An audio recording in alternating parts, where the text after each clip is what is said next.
నామ తండ్రి, ఆమేన్. దేవునికి స్తోత్రం. హల్లెలూయా. ప్రియ దేవుని బిడ్డలారా,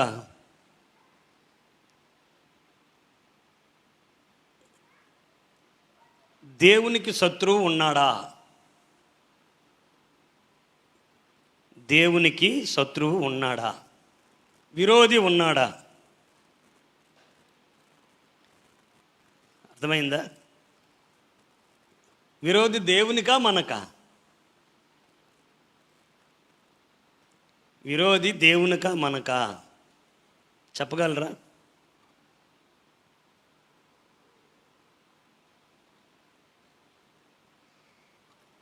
ఒక మాట చదువుకున్నాం, రోమియోలకు రాసిన పత్రిక.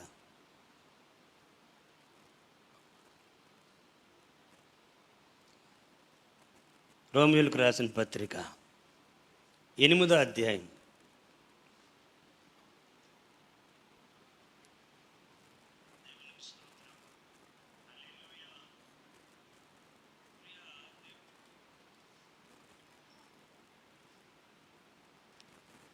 ముప్పై ఒకటి.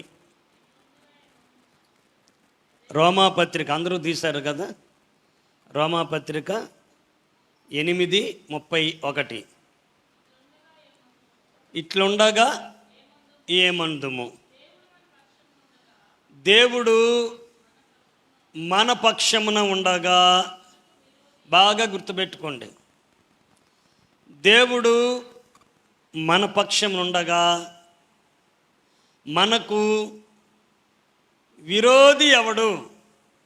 Praise the Lord. ఇప్పుడు దేవుడికి విరోధి ఉన్నాడా అని అంటే,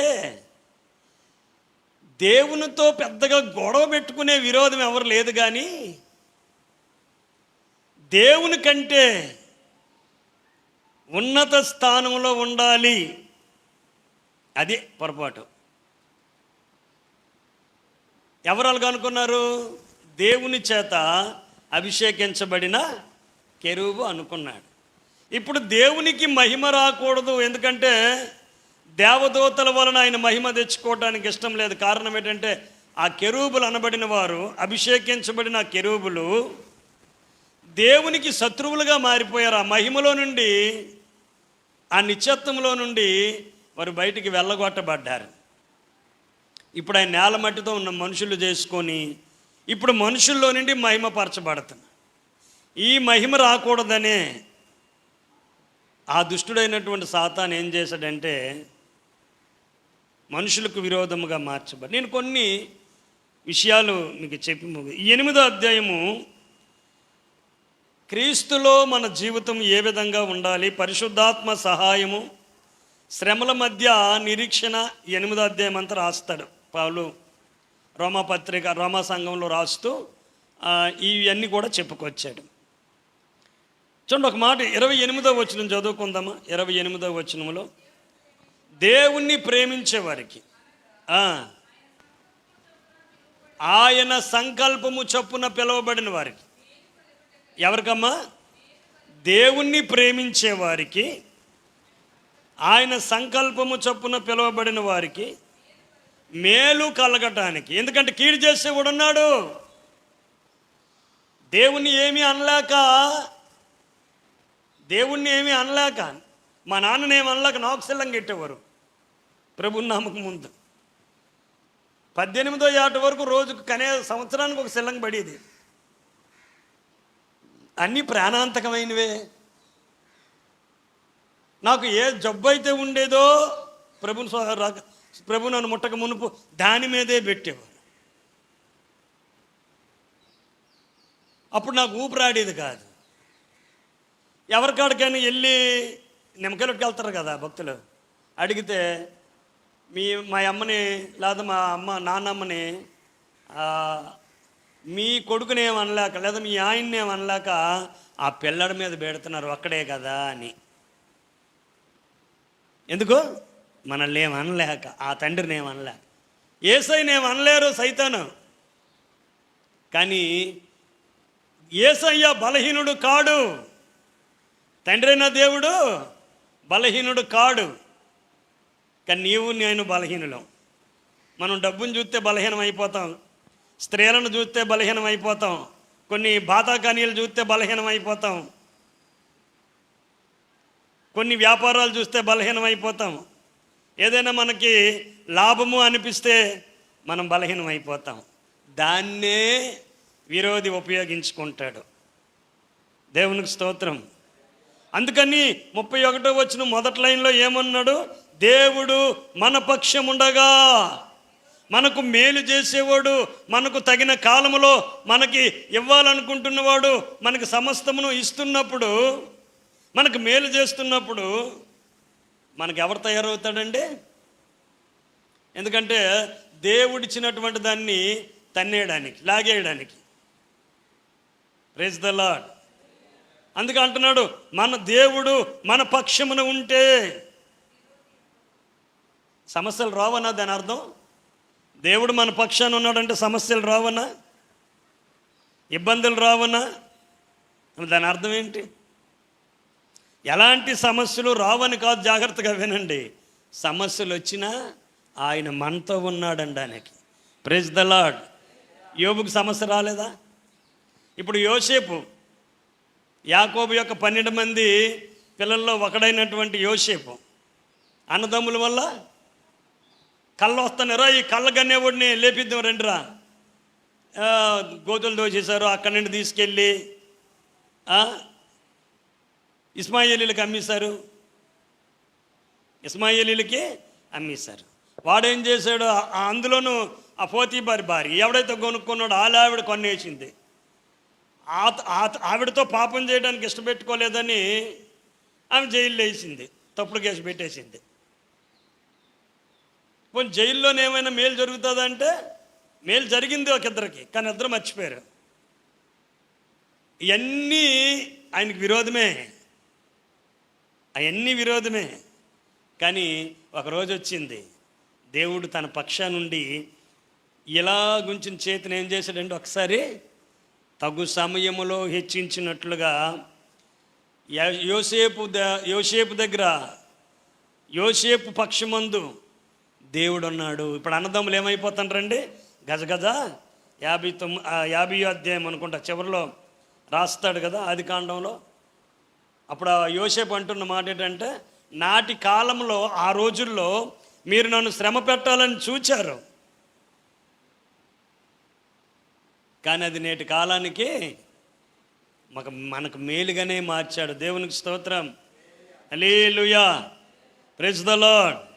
అందుకనే దేవుని యొక్క ప్రేమ గురించి మాట్లాడతాడు. యోహాను సువార్త 3:16 బాగా తెలిసిన వచనం. దేవుడు లోకమును ఎంతో ప్రేమించి. రోమాపత్రిక 5వ అధ్యాయం 8వ వచనం దగ్గరికి వచ్చినట్టయితే అక్కడ ఏమంటాడు? భక్తిహీనులమైన మన కొరకు, బలహీనులుగా ఉంటున్న మన కొరకు ఆయన ఏమైపోయాడండి? మరణించాడు అని రాయబడింది. అంటే ఒకసారి మనం ఆలోచన చేద్దాం. మన జీవితంలో చిన్న చిన్న సమస్యలే కావచ్చు, పెద్ద సమస్యలే కావచ్చు, దేవుడు మనతో ఉన్నప్పుడు వస్తూ ఉంటాయి. దావీదుని బాగా గమనించండి. దేవుడు అభిషేకించబడక మునుపు వరకు దావీదు హ్యాపీగానే ఉన్నాడు. చక్కగా గొర్రెలు కాసుకుంటాడు, తండ్రి ఏదో పని చెప్తే చేస్తున్నాడు, హ్యాపీగా ఉన్నాడు. ఎప్పుడైతే అభిషేకించాడో దావీదుని దేవుడు, శ్రమలు ప్రారంభమయ్యాయి. నీ భక్తి పెరుగుతుంటే నీతో పాటు శ్రమలు పెరుగుతాయి. ఎందుకో తెలుసా? నీతో ఉన్నవారు అందరికంటే దేవుడు నిన్ను పైకి తీసుకురావటానికి. నువ్వెలాగంటావంటే ఎప్పుడు బయటకు తీసుకొస్తాడో, ఎప్పుడు పైకి వెళ్తామో, ఇప్పుడు ఈ బాధలన్నీ ఊడబడతాడని పట్టు వదిలేస్తావు. దేవునికి స్తోత్రం. హల్లెలూయా. గొల్యాతుని ఎప్పుడు కొట్టాడో? శ్రమలు ఏమైనాయి దావీదు జీవితంలో? మరి కొంచెం పెరిగాయి. అర్థమైందండి? దేవుడు మన పక్షాన ఉన్నాడు. ఒకరోజు వచ్చింది, అడవుల్లోనూ మరి కొండల్లోనూ లోయల్లోనూ దావీదు తిరిగి తిరిగి తిరిగి తిరిగి ఒకరోజు ఎవరైతే తరిమారో వాళ్ళే వచ్చి నాయకునిగా, రాజుగా అభిషేకించాడు. దేవునికి స్తోత్రం. పౌలు అందుకే ధైర్యంగా చెప్తున్నాడు. పౌలు సంఘాన్ని చంపే వరకు హీరోగా అద్భుతంగా మరి ఆయనే ఒక పెద్ద సేవ చేస్తున్నట్టుగా సౌలు రాజు పౌలు ఎప్పుడైతే ప్రభు పట్టుకున్నాడో అప్పుడు రాయబడిన మాట ఏంటంటే దేవుడు మన పక్షాన. అంటే గుప్తా గారు, దేవుడు ఎవరి పక్షాన ఉన్నాడు? మన పక్షాన ఎందుకు ఉంటాడు? నీ నుండి మహిమ వస్తుందంటే దేవుడు నీ పక్షాన ఉంటాడు. నీ నుండి ఘనత వస్తుందంటే దేవుడు ఖచ్చితంగా నీ పక్షాన ఉంటాడు. సంఘము అన్యజనులను సంపాదించుకుంటుంది అంటే సంఘ బిడల విషయంలో దేవుడు వారి పక్షాన ఉంటాడు. ఏం లేదండి, మనకు వినియోగం లేని మనిషిని మనం పట్టించుకుంటామా? ఆడవాళ్ళు మనతోటి ఉపయోగమా పక్కనటే అంటాం. కానీ దేవుడు అలగూరుకోడు. ఉపయోగం లేని నిన్ను ఎలాగ ఉపయోగించుకోవాలో ఆయనకు తెలుసు. నీకు శ్రమలన్నీ, దుఃఖమంతా, బాధ అంతా క్రైస్తవ జీవితంలో ఎన్నోసార్లు మనుషుల వలన వ్యతిరేకలు వస్తాయి. కుటుంబంలో భార్యాభర్తల మధ్య కావచ్చు, అన్నదమ్ముల మధ్య కావచ్చు, అక్కచెల్లెళ్ళు తల్లి బిడ్డల మధ్య కావచ్చు, ఇతరులు మనల్ని అపార్థం చేసుకునేది కావచ్చు. ఇవన్నీ కూడా సాతాను మన ప్రార్థనలో సమాధానము లేనప్పుడు పరిస్థితి కావచ్చు, మనం ప్రార్థిస్తున్నప్పుడు సమాధానాలు ఆలస్యం కావచ్చు. కానీ ఒకటి గుర్తుపెట్టుకోవాలి, విరోధముగా ఉంటాడు కానీ అడేమీ చేయలేడు. Praise the Lord. మనం సైతాను మనకు విరోధంగా ఉండటం వల్ల, విరోధి మనకు వ్యతిరేకంగా ఉండటం వల్ల మనం ఓడిపోయినట్టు కాదు. Praise the Lord. మనం ఓడిపోయినట్టు కాదు. ఆగుతున్నాడు అంతే, అడ్డుపడుతున్నాడు అంతే. ఇప్పుడు యోహాను సువార్త 16:33 ఏమంటాడు? లోకంలో మీకు శ్రమ కలుగును, ఇదిగో నేను లోకాన్ని జయించు. Praise the lord. హల్లెలూయా. లోకంలో మీకు శ్రమ కలుగుతుంది, నేనేం చేశాను? లోకాన్ని జయించాను. లోకమును జయించకో దగ్గర చెప్తాడు, యోహాను పత్రికలో లోకాన్ని జయించిన విజయము మీ విశ్వాసం. Praise the lord. హల్లెలూయా. దేవుడు నిన్ను ప్రేమిస్తే తనను నమ్మేటట్లుగా, తన మీద విశ్వాసం ఉంచేటట్లుగా దేవుడు నీకు చేస్తాడు. గుర్తుపెట్టండి, మనము ఎవరి పక్షాన ఉన్నాము? దేవుడు మన పక్షాన ఉన్నాడు. మనకు వ్యతిరేకంగా పోరాడుతున్నటువంటి ఇవన్నీ కూడా, మనకు విరోధంగా ఉన్నవన్నీ కూడా దేవుడు చూసుకొని పక్కన పెడతాడు. మరి మనకున్న శ్రమ, బాధ, ఇప్పుడు దైవజనుడిగా నేను ఏదేదో నిన్ను అనివచ్చు, కానీ నీకేవేవో బాధలు ఉండవచ్చు. కానీ దేవుడు ఏమంటాడంటే, నువ్వు బాగులేనప్పుడు మందిరంలో ఉన్నావు ఏమ్మా, ఆ రోజమ్మా నడవలేనప్పుడు మెల్లిగా మందిరంకి వచ్చాడు. కొద్దో గొప్ప బాగున్నప్పుడు వస్తున్నావా? చెప్పాలా? ఏమండి గుప్తా గారు, చెప్పాలి కదా. నువ్వు నడవలేనప్పుడు మందిరంకి వెళ్ళావు, బాధలో ఉన్నప్పుడు మందిరంకి వెళ్ళావు, నేను ఇవన్నీ చూసుకుంటా, నువ్వు మందిరంకి వెళ్ళు, ప్రార్థన చేసుకో అనొచ్చు కదా. దేవుడు మాట్లాడాలా మళ్ళీ ప్రత్యేకంగా? ఉపవాసాలకు వెళ్ళు, ఓల్ నైట్కి వెళ్ళు, రాత్రి ప్రార్థనకి వెళ్ళు, లేగో ఉదయకాల ప్రార్థనకి వెళ్ళు అని దేవుడు ప్రతిసారి మనకి ప్రతిరోజు చెబుతుండాలా? చెప్పాలి అలాగా? అలా చెప్పడు. ఒకసారి లేపి నువ్వు వెళ్ళు అన్నాడంటే నువ్వు రెడీ అవ్వాలా. దేవునికి స్తోత్రం. ఎందుకంటే దేవుడు నీలో నుండి లోకాశలను జయిస్తాడు. లోకాశ, శరీరాశ, జీవపు డంబం. లోకాశలు అంటే ఏంటట? నేత్రాశ, లోకాశ, శరీర డంబం. ఇవి దేవుని నుండి వచ్చినవి కాదు. వాటిని బట్టి ఆర్థికంగా నలిగిపోయినప్పుడు ఏమి తిందుమో, ఏమి త్రాగుదమో, ఏమి ధరించుకుందామో ఈ బాధ వస్తుంది, నలిగిపోతుంటుంది. అప్పుడు దేవుడు ఏమంటుంటే, యెహోవా నా పక్షం ఉన్నాడు. 18వ కీర్తన 118వ కీర్తన 6వ వచనం. 118 కొత్త నిబంధనలోనే కాదండి, రోమాపత్రికలోనే కాదండి ప్రియులారా, జాగ్రత్తగా. యెహోవా నా పక్షమునున్నాడు, నేను భయపడను. నరులు నాకేం చేస్తారండి? అవును, ఏం చేయగలడు? దేవుడైన యెహోవా లేదా ప్రభు మన పక్షాన ఉన్నప్పుడు మనకు దేవుడైన యెహోవా. ఎవరండి? దేవుడైన యెహోవా మన పక్షాన ఉన్నప్పుడు మన నరుడెవడో ఏం చేయగలడు? ఎన్నెన్నో వినొచ్చు. మొన్న సౌండ్ పెరిగిపోతుందట. ఆ యాకం తహసీల్దారులు వచ్చేసి చర్చికి సీలే. అప్పుడు మనం అనాలా, మాదొక్క చర్చే కాదండి, ఇది ఏదో తెలిసిన ట్రస్ట్ అంటప్పుడు. ఎందుకంటే ట్రస్ట్ అనేసరికి ఇన్కమ్ ట్యాక్స్ కడతాం. నిన్న కట్టా ఒక 3,500 వరకు. గవర్నమెంట్ అండర్లో ఉంది, అది దానికి రిజిస్టర్డ్ ఉంది. రిజిస్టర్ లేకపోతే ఆడిష్టం. ఆవులసాలు మూసినట్టు మూసేస్తాడు. గవర్నమెంట్ రిజిస్టర్లో ఉండడానికి సీల్ వేయడానికి లేదు ఛాన్స్. ఎందుకది? చారిటబుల్, ముట్టుకోవడానికి లేదు, ప్రజా సంబంధమైనటువంటిది కాబట్టి దాన్ని ముట్టుకోవడానికి లేదు. దాంట్లో ఒక భాగం ఆరాధన చేస్తున్నాం. ఆరాధనలో ఒక భాగం చారిటీ వచ్చింది, దాన్ని ముట్టడానికి రైట్స్ లేవు.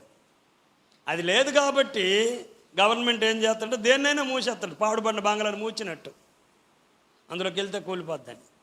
ఎందుకు? అది భక్తులు అనబడినటువంటి వాళ్ళు ఎరిగితేనే ఆ పని చేయాలా. Praise the lord. ఎందుకంటే చూడండి, యెహోవా మన పక్షాన ఉన్నప్పుడు మనకు దేవుడు జ్ఞానం ఇస్తాడు, ఎలాగ నడాలో, ఎలాగుండాలో. ఎంత అద్భుతమైన మాట కదా. మనుషులు ఏం చేయగలరు? వారు మన గురించి మాట్లాడవచ్చు, చెడ్డగా మాట్లాడవచ్చు, మన గురించి మనల్ని తిరస్కరించవచ్చు, ఏదైనా అనవచ్చు. కానీ ప్రభువా, నేను నీ పని కొరకు నియమించబడ్డా, నీవు నన్ను ఎన్నుకున్నావు. Praise the lord. మనం బ్రతికున్నామంటే, మన కాలు చేతులు ఎరక్కన్నా చక్కగా ఉన్నామంటే దాని అర్థం ఏంటంటే మన పని దేవునికి ఉన్నది. లేకపోతే ఎప్పుడో మూల చేరిపోయి కీళ్ళు వేసుకొని రాడ్లు వేసుకొని దానికి రిమిట్లు పెట్టుకొని కాలు మీదకి మనిషికి ఎందుకు పడుకొని ఉండాలా. ఏమీ ఎరక్కున్నా ఎలాగన్నా నేను ఇంకోలా కాదు, ఏమీ ఇలాగన్నాను కాదు. క్షేమంగా ఉన్నామంటే నీ నీ నీ పని ఉంది దేవునికి. మనం గ్రహించావా? దేవుడు మన పక్షాన ఉన్నాడు, యెహోవా మన పక్షాన ఉన్నాడు. మనకు విరోధి లేనప్పుడు మనం ఎవరి పక్షాన ఉన్నాం? ఇట్నుంచి అటు ఆలోచిద్దాం. మనము ఎవరి పక్షాన ఉన్నాం? లోకమా? ఏమి తిందమా? వంట చేసుకోవాలా? ఇంకా ఇంటి పనులు అవ్వలేదా? రోజునా? వారంకేనా? ఇదిగో ఏదో అయ్యింది, ఎవరో చచ్చిపోయారు అనుకోండి, లేకపోతే ఇంకేదో కార్యక్రమం అనుకోండి, మళ్ళీ ఎప్పుడు? ఎవడో పోయాడో, లేకపోతే ఏదో కార్యం జరిగింది, లేకపోతే ఇంకేదో జరిగింది, నువ్వు వెళ్ళిపోనావు. రేపు నీకేదైతే మళ్ళీ నువ్వు రావు, ఎవడికేదైనా నువ్వే రావు. నీకోసం దేవుడి చేతులు జ్ఞాపకం చేస్తుంది. ఎప్పుడు వస్తావా అని. ఎందుకట ఆయన ఎవరో తెలిసినండి? దహించగ్ని, రోషం కలిగిన దేవుడు. ఆయన మాట బండను బద్దలు చేయు సుత్తి లాంటిది, కంసాలి అగ్ని లాంటిది, సాకలవాణి. ఒక సామెత ఉండేది మా ఊర్లో, మడేలు సరిగా ఉతకపోతే నీకు మిగిలేది పిడేలే అని. మీకు ఎప్పుడు వినపడలేదా? మా ఊర్లో అనుకుంటారు, బట్టలు చాకలికి వేస్తే వాళ్ళని ఏమంటారు? మడేలే కదా. మడేలు కనుక సరిగా ఉతకపోతే నీకు మిగిలేది. మీకు అర్థం అవ్వలేదా? మడేలు సరిగా ఉతకపోతే నీకు మిగిలేది. హల్లెలూయా. కాబట్టి ఆడికి కొంచెం మంచిగా ఉతికేటట్టుగా ఆడికి ఇవ్వాల్సినవన్నీ చక్కగా ఇస్తే నీట్గా శుభ్రంగా ఉతికి ఇస్త్రీ చేసి తీసుకొస్తాడు. లేకపోతే నోసులో ఉతికేస్తాడు, నీవు గోసుకొట్టాడు ఇలాగెలాగెలాగెలాగెలాగంత. Praise the lord. దేవుడు నిన్ను సరిగా ఉతకపోతే సాతానుగా ఉతుకుతాడు. వాక్యం నిన్ను బలపరచకపోతే నువ్వు ఇంకెక్కడ బలపడలేవు. Praise the lord. కానీ మన జీవితానికి చివర దేవునికే అధికారం. హల్లెలూయా. కాబట్టి నీకేమర్థం అవ్వాలి అనేసి, దేవుడు అనబడినటువంటి ఆయన యేసు ప్రభువారు నీ పక్షాన ఉన్నారు, పరిశుద్ధాత్ముడు నిన్ను నడిపిస్తూ ఉన్నాడు. అందుకే మనము చక్కగా నడుస్తున్నాం. వ్యవసాయం బాగుంది, వ్యాపారం బాగుంది. అడుగుతున్నాం, ప్రభు వర్షాలు బలంగా కురిపించండి. నువ్వు పనికి వెళ్ళిపోతా కానీ ప్రార్థన చేయాలిగా. మరి పొలం పనులు బాగుండాలి అన్నప్పుడు నీ ప్రార్థన ఉందా ఇంటి దగ్గర? అదే అడుగుతున్నాడు. దేవునికి స్తోత్రం. ఒక మాట చదువుకుందామా? మరి సమూయేలు గ్రంథం, నేను ముగిస్తున్నా త్వరలో, 17వ అధ్యాయం 45వ వచనం. 1 సమూయేలు 17:45లో వాళ్ళిద్దరూ, దావీదు గొల్యాతు చిన్నపిల్లడైనా 45వ వచనంలో, నువ్వు కత్తి, ఈటె, బల్లెము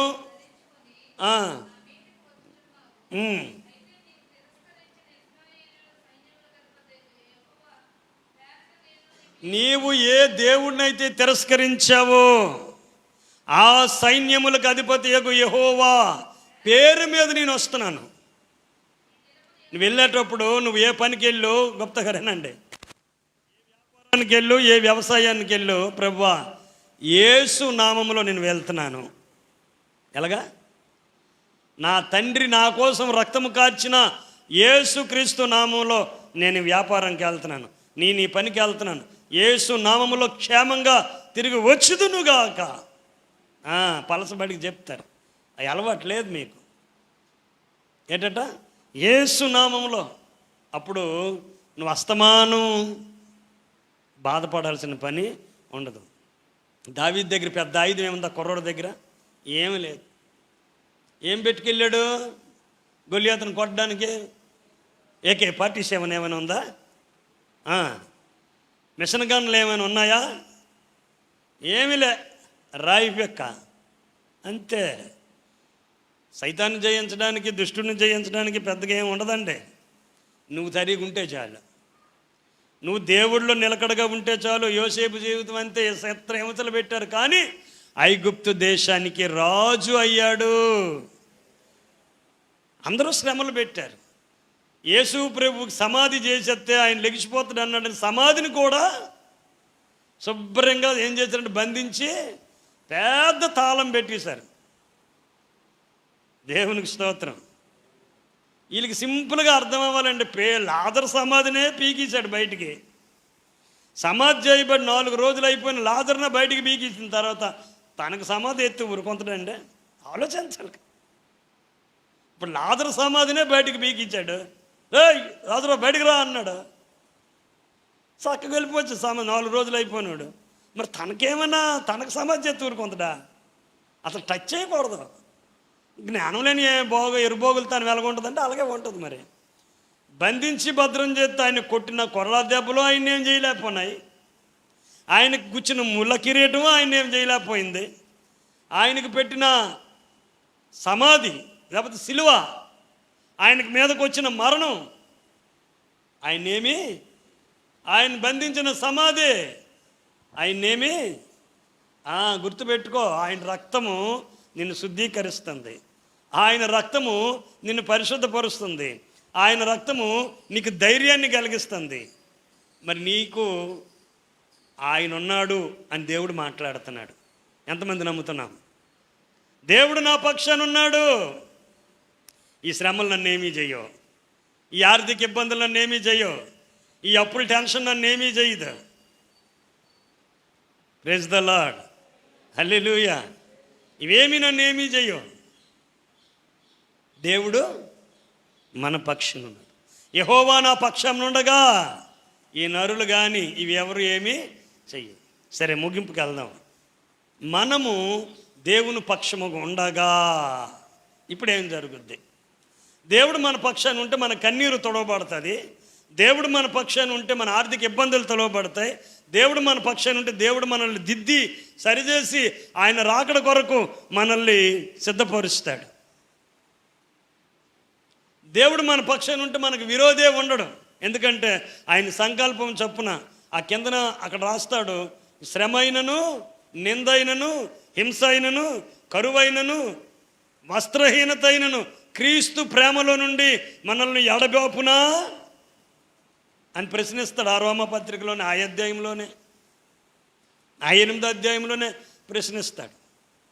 మనం దేవుని పిల్లలమని ఆ ఆత్మే మన ఎడల సాక్ష్యం చెప్తుంది. ఇట్లుండగా ఏమందము, దేవుడు మన పక్షాన ఉన్నాడు. చెప్తారా? పక్కన వాళ్ళకి చెప్పండి, దేవుడు నా పక్షాన ఉన్నాడు అని చెప్తావా? దేవుడు నా పక్షాన ఉన్నాడు. ఏమన్నాడులే అంత అచ్చే దేవుడు నా పక్షాన ఉన్నాడు అని పక్క వాళ్ళకి చెప్పండి. దేవుడు నా పక్షాన ఉన్నాడు.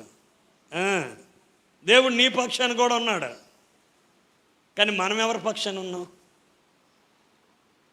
మన శరీరం పక్షాన, ఏమి తిందమో ఏమి త్రాగుదమో, లేదా లోకస్తులు సంతోషపెట్టే పక్షం, లోకం పక్షంలోన, లేకపోతే దుష్టుడు పక్షాన? ఎవరి సైడ్ డిసైడ్ చేసుకో. నీవు ఎవరి సైడ్ ఉన్నావు?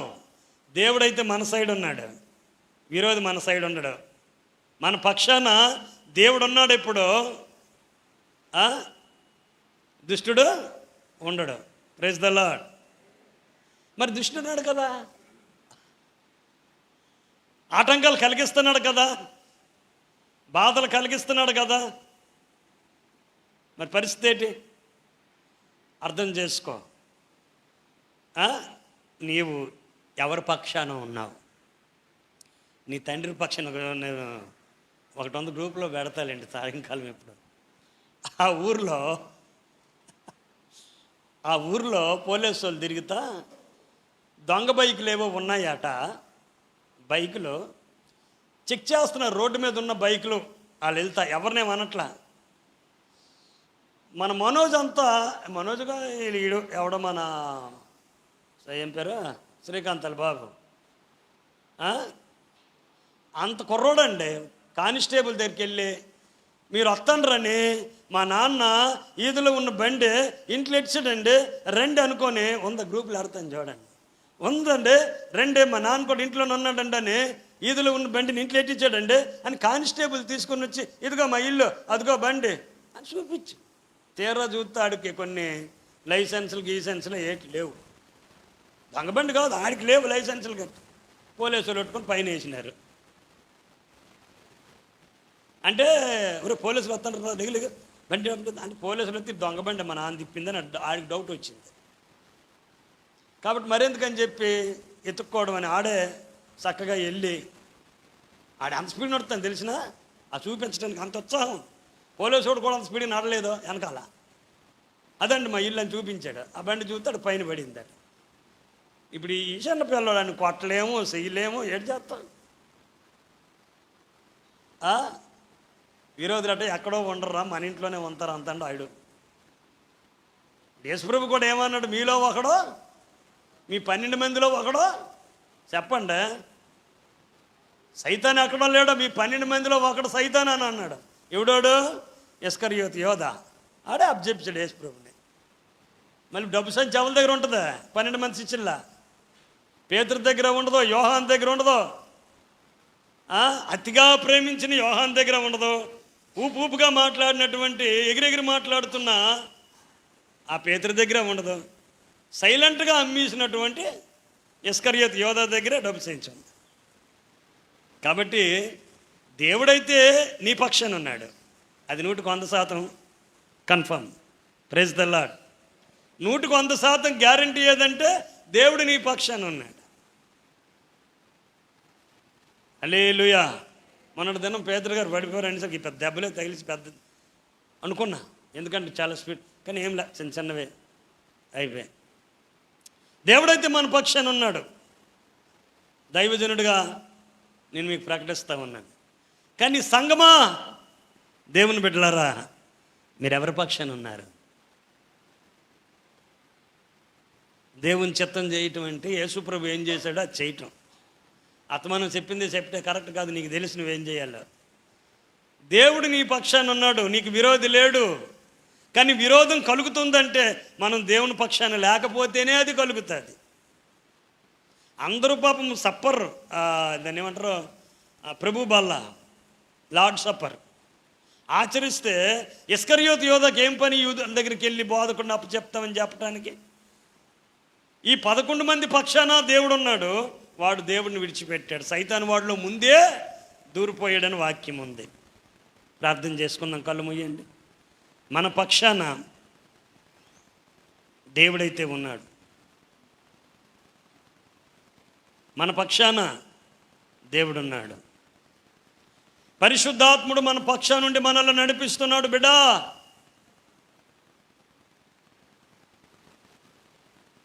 వాక్యం చెబుతుంది, దేవుడు మన పక్షాన ఉండగా, దేవుడు దావీదు పక్షాన ఉండగా, దేవుడు యోసేపు పక్షాన ఉండగా,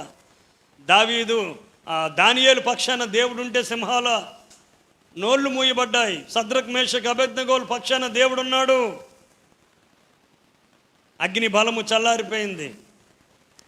ప్రార్థన చేసుకుందాం. పాస్టర్ గారు ప్రార్థన నడిపిస్తాం.